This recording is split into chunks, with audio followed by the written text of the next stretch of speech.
Simon, what lies behind Donald Trump's about turn?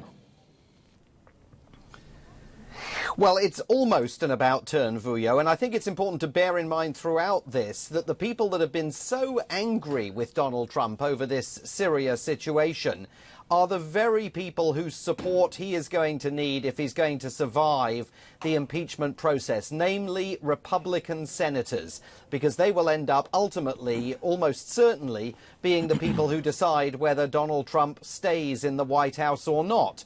They were furious when late on Sunday, out of nowhere, the White House issued a press statement announcing that President Trump had spoken to President Recep Tayyip Erdogan of Syria, given him the go-ahead to attack Kurdish positions in northern Syria.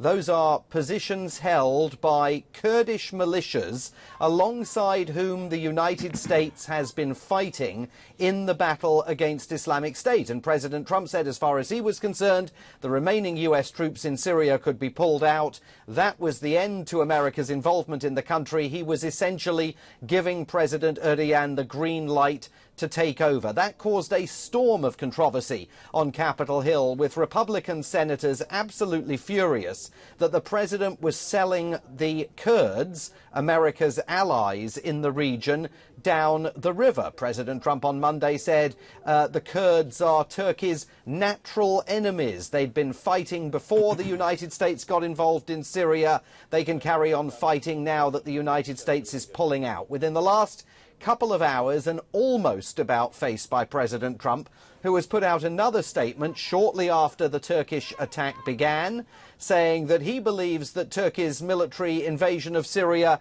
is a bad idea and the United States does not endorse it. Well, the United States certainly endorsed it on Sunday night, and it's notable that in this new statement, President Trump is not calling on Turkey to stop the assault. There's no suggestion that the Turkish president should cease and desist from military operations in northern Syria, and that again is inflaming the passions of Republican senators up on Capitol Hill and the president's own military commanders at the Pentagon. What are the chances of these Republican senators actually forcing his hand, forcing him, Donald Trump, that is, to do what they would like him do?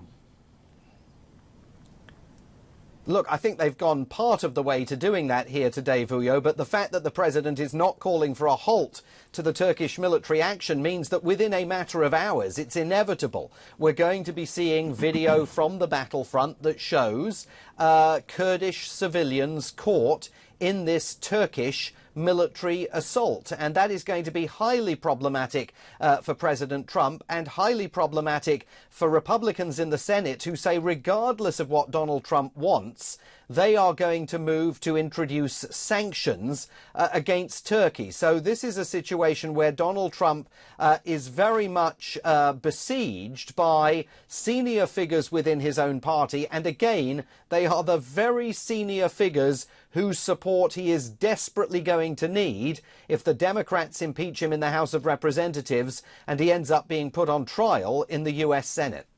Simon Marks, you have 10 seconds to tell me why Democratic frontrunner Joe Biden's call for Trump to be impeached is significant.